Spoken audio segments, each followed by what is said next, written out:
What if I told you that a woman once swam straight into the jaws of fear, not to conquer it, but to heal it? That she dove into the deep, dark ocean, not just to touch the wild, but to show us something forgotten about ourselves: trust, peace, and purpose. This is not a myth.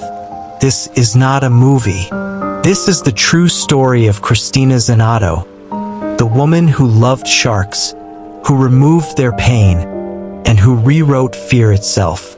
You've heard of shark attacks, but have you heard of a shark returning for healing? Welcome to Cocoon Tales. Today, you'll meet the woman who didn't just dive into danger. She dove into destiny. Christina was born in Italy but grew up in a place kissed by salt water, the Bahamas.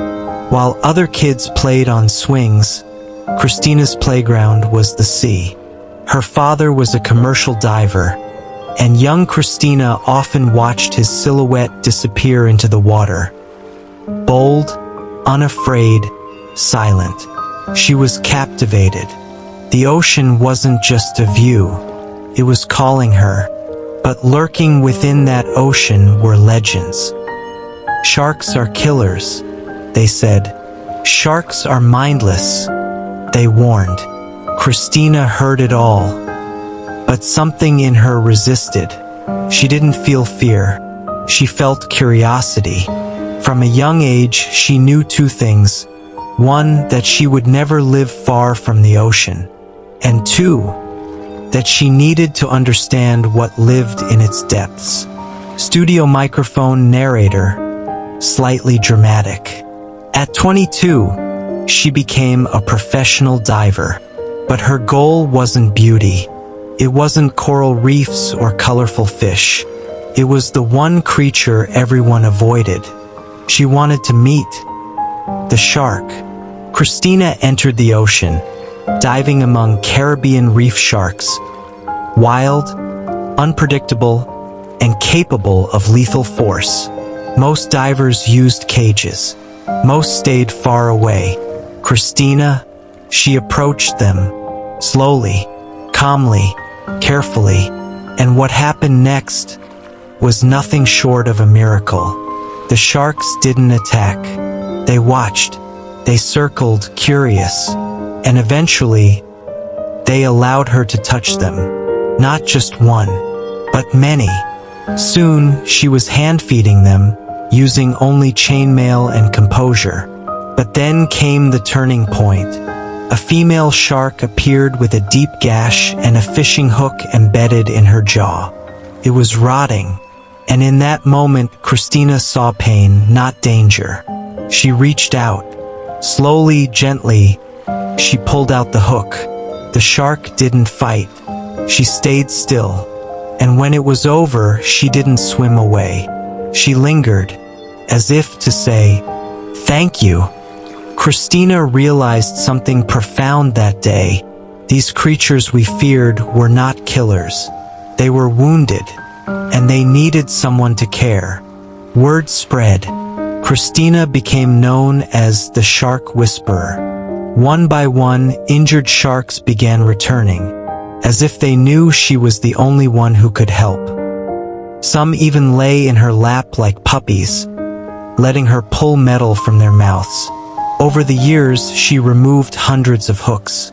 But this wasn't just about the sharks. Christina was confronting something much larger: global fear and global ignorance. You see, sharks are vital to the balance of the oceans. But because of fear and misinformation, over 100 million sharks are killed every year, many just for their fins. Christina began to speak around the world. She visited schools. She trained divers. She fought illegal shark trade. She became a voice, not for herself, but for the voiceless. One shark named Grandma would return to her for over a decade. Think about that. A wild shark remembering a human. That's not biology. That's connection. Christina didn't stop at sharks. She ventured into the most dangerous places known to divers, underwater caves. Pitch black, claustrophobic, silent. One wrong turn, and it's over. But Christina saw more than risk. She saw mystery, mapping unexplored systems, connecting freshwater caves to the ocean. She advanced science and helped protect fragile ecosystems. And still, she returned to her sharks. Not once did she ask for fame. Not once did she turn bitter at the cruelty she witnessed. Because Christina wasn't chasing glory. She was following a calling. In a world where we are taught to fight fear with force, Christina Zenato taught us the opposite. She fought fear with love, with understanding, with open hands instead of closed fists. And the creatures we feared the most came to her for healing. So what's the real lesson here? That courage isn't about slaying monsters. It's about seeing beauty in the beasts. That real strength isn't loud. It's gentle. That sometimes the most powerful thing you can do is listen, understand, and love the things the world tells you to fear. Christina Zenato didn't just change the ocean. She changed us. And maybe that's what real heroes do.